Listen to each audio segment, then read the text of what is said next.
최근 이태원에서 대규모 인명피해를 야기한 압사 사고가 일어났습니다. 좁은 이태원 골목길에 10만 명이 넘는 인파가 몰리며 골목길에 들어간 사람들은 꼼짝할 수 없게 되었고, 이후에 골목길에 들어가려는 사람들이 압력을 가하며 골목길 안에서 넘어지는 사고가 발생했습니다. 또한 길거리를 돌아다니다 보면 무단횡단을 하는 사람들이 많습니다. 연간 평균 6천 명 이상의 무단횡단 사고가 나는데도 말입니다. 그리고 좁은 길에서는 오른쪽 길이든 왼쪽 길이든 갑작스럽게 나와 부딪히거나 사고가 나는 경우가 있습니다. 특히나 요즘 핸드폰을 보거나 이어폰을 끼고 걷는 사람들이 많기 때문에 주의를 해야 한다는 사실을 알려줄 수 있는 장치가 필요하다고 생각합니다. 이렇게 안전불감증이 만연한 시대에서 구조적으로라도 시민들의 안전을 지켜줄 수 있는 장치를 만들어 보면 어떨까 하는 생각이 들었습니다. 그래서 논리회로로 만들 수 있는 마인크래프트를 이용해 안전장치가 있는 안전마을을 만들었습니다. 이 안전마을에는 안전장치가 3개 있습니다. 첫째는 혼잡의 기준을 넘어가면 혼잡하다고 알려줘서 위기의식을 심어주는 혼잡 전광판, 둘째는 빨간불일 때 건너면 건너지 못하게 하는 안전발판, 마지막으로 보이지 않는 골목길에서 오는 사람을 조심하라고 알려주는 안전불빛입니다. 클록펄스와 엔드게이트 다 아시죠? 저희는 신호등과 안전발판을 만들 때 클록펄스와 엔드게이트를 이용했는데요. 마크에서는 이 둘이 어떤 식으로 작동하는지 새로 제작해보면서 알아보도록 하겠습니다.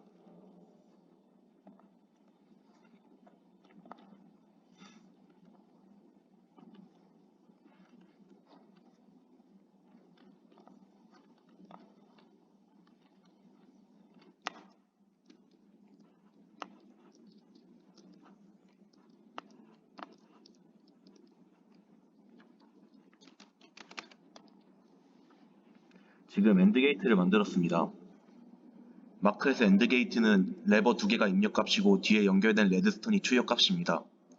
레버는 내린 상태가 1이고 올린 상태가 0입니다. 레드스톤은 불이 들어왔을 때가 1이고 불이 꺼졌을 때가 0입니다. 지금 보시면 레버 2개가 다 올라가 있는 상태입니다. 입력값이 0, 0일 때 출력값은 0이므로 불이 꺼져 있는 것을 확인할 수 있습니다.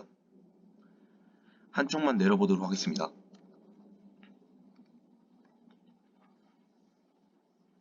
입력값이 0, 1이거나 1, 0일 때 출력값은 0이므로 여전히 불이 들어오지 않은 것을 확인할 수 있습니다. 마지막으로 둘 다 내려보도록 하겠습니다.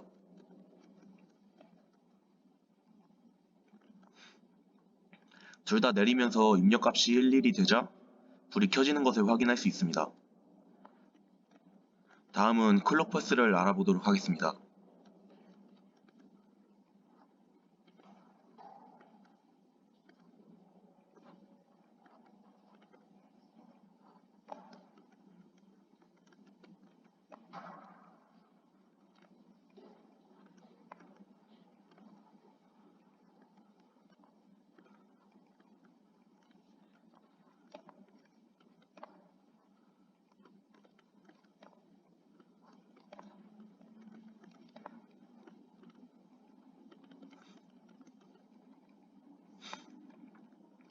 마크에서 일반적으로 사용하는 클록펄스는 오클록펄스입니다.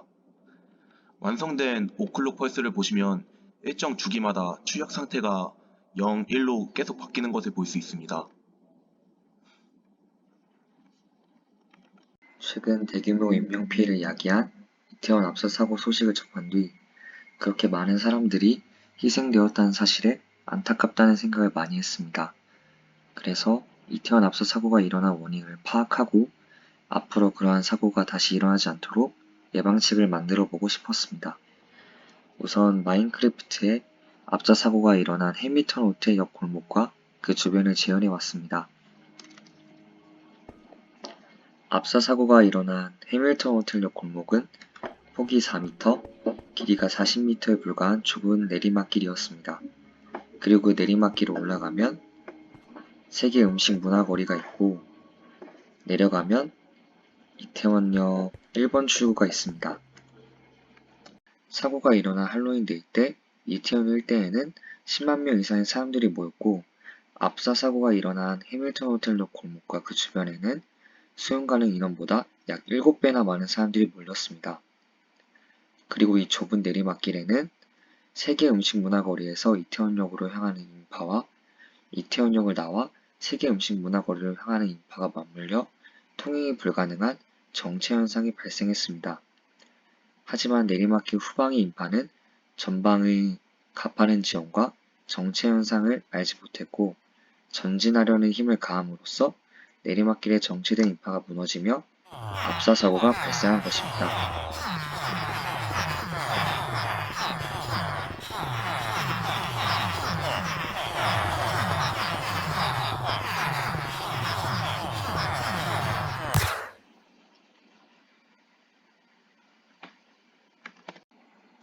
이태원 압사 사고의 원인은 크게 두 가지로 나눌 수 있을 것 같습니다. 첫 번째로 인원 과밀이 통제되지 않았다는 것이고, 두 번째로 해밀턴 호텔역 골목이 불법 중축으로 인해 비정상적으로 좁아져 있었던 것입니다. 하지만 이 두 가지 원인에 대한 실질적인 예방책을 마인크래프트 내에서 제시하기 어려웠습니다. 그래서 사람들이 혼잡 상황을 스스로 인식할 수 있도록 도와주기 위해 혼잡 표지판을 골목에 설치했습니다.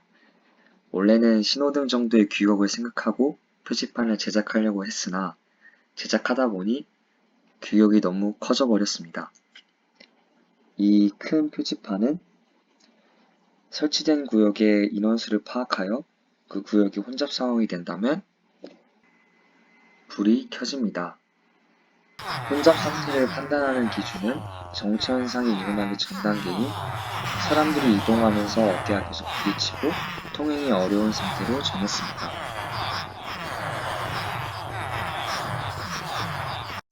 그리고 혼잡 표지판을 설치한 구역에 사람이 몇 명이 모여야 혼잡 상황이 되는지 확인하기 위해 그 구역에 사람을 스폰하면서 테스트를 해봤습니다.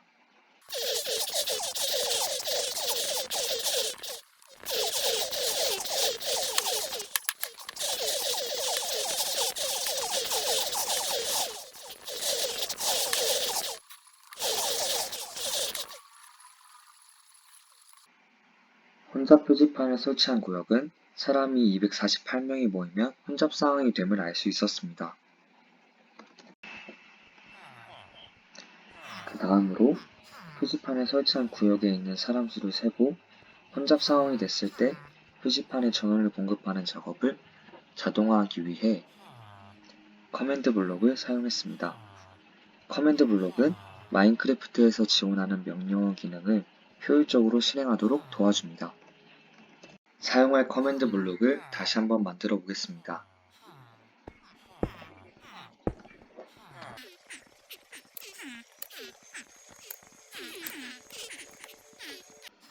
우선 C와 파이썬에서 사용하는 변수와 같은 역할을 하는 스코어보드를 이태원이라는 이름으로 만들어줍니다.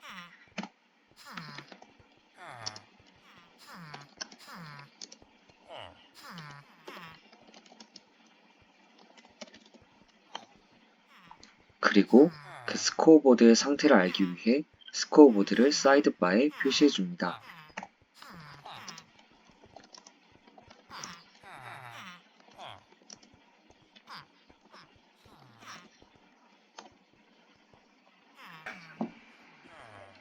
그 다음으로 표지판을 설치한 구역의 시작 좌표를 확인해 주러 갑니다.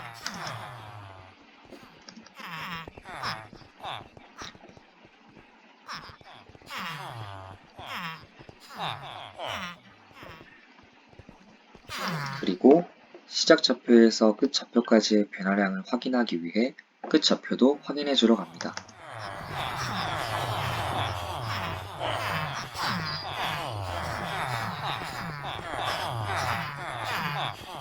그리고 반복형 커맨드 블록에 구한 좌표와 변화량을 입력하여 표지판을 설치한 구역에 있는 사람의 수를 실시간으로 구해줍니다.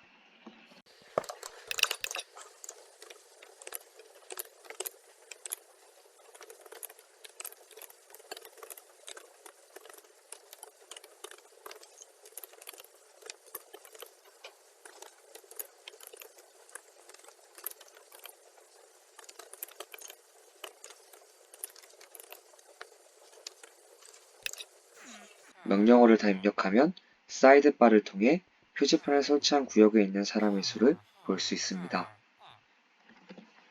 마지막으로 실시간으로 구한 사람의 수가 혼잡 상황의 판단의 기준이 되는 248명을 넘기면 표지판에 전원을 공급해주는 커맨드 블럭을 만들어줍니다.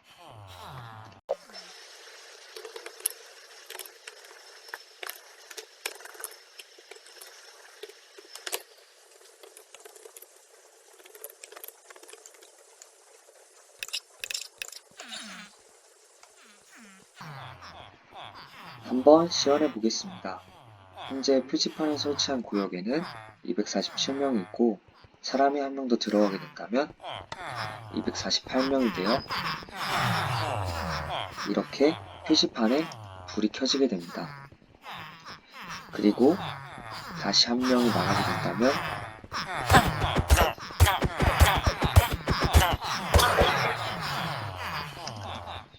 다시 불이 꺼지게 됩니다. 지금 보시는 게 신호등과 안전발판입니다. 신호등과 안전발판은 앞서 보여드린 오클록 펄스를 응용해서 주기를 약 8초 정도로 늘려서 연결했습니다. 주기를 늘리다 보니 사용하게 되는 공간이 너무 커서 지하에다가 만들었습니다. 지하 회로를 한번 살펴보도록 하겠습니다.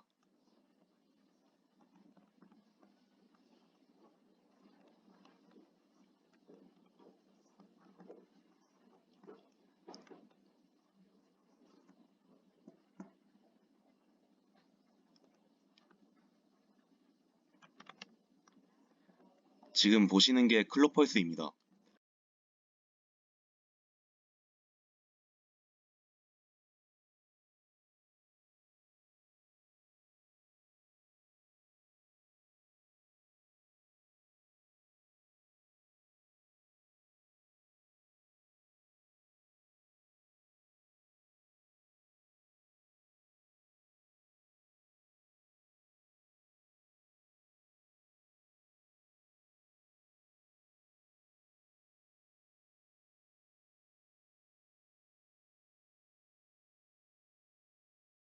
자세히 보시면 각각의 레드스톤 가루가 차례대로 꺼지고 켜지는 것을 볼 수 있습니다.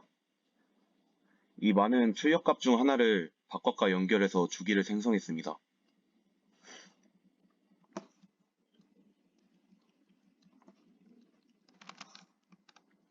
이곳이 연결 부위인데요.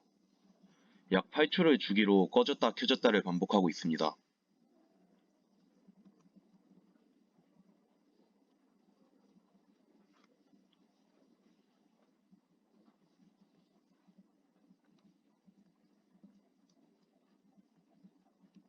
이 회로는 각각의 신호등에 연결되어 있고 안전발판에 필요한 엔드게이트와도 연결되어 있습니다.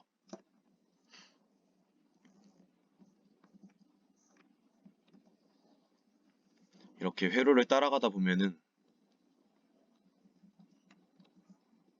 여기 엔드게이트와 연결되어 있는 걸 볼 수 있고 이렇게 위로 연결해서 신호등과 연결되어 있는 것을 볼 수 있습니다.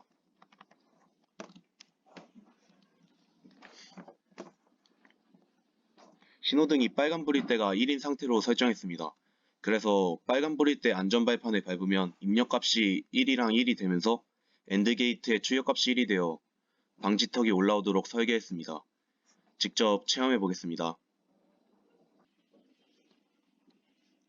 지금 보시는 것처럼 빨간불일 때 발판을 밟게 되면은 방지턱이 올라와서 앞으로 못 가게 됩니다. 하지만 초록불로 바뀌었을 때는 발판을 밟아도 방지턱이 올라오지 않아서 신호등을 건너갈 수 있는 것을 확인할 수 있습니다.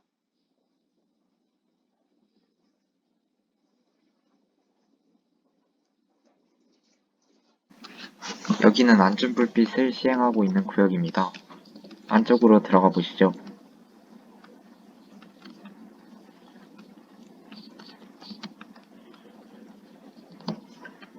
여기 보시면 골목길이 좁습니다. 안쪽으로 더 들어가다 보면 보시는 것과 같이 오른쪽이나 왼쪽에서 누가 오는지 알지 못해 부딪히거나 다칠 위험이 있습니다. 이런 걱정 때문에 만든 것이 이 밑에 보이는 안전불빛입니다. 원리를 설명드리겠습니다. 제가 이 발판을 밟고 지나가는 동시에 오른쪽에서 사람이 지나간다면 동시에 발판을 밟을 것입니다.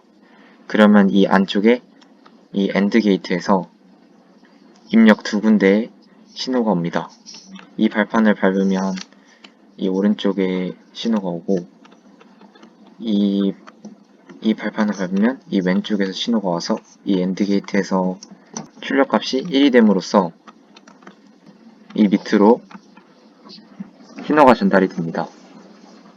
그렇게 해서 발광석이 불빛이 들어오도록 하였습니다. 반대쪽으로 가보시죠.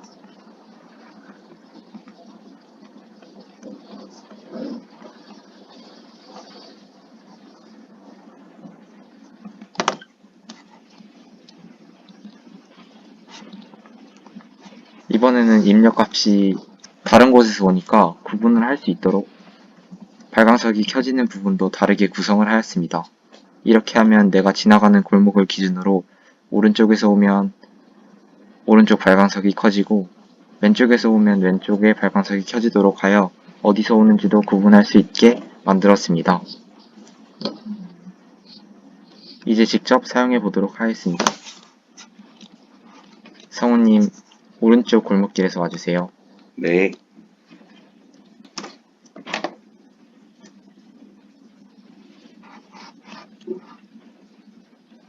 이번에는 왼쪽에서 와주세요. 네. 이렇게 오른쪽에서 왔을 때 오른쪽 블럭이 켜지고 왼쪽에서 왔을 때 왼쪽 블럭이 켜지는 걸 볼 수가 있습니다.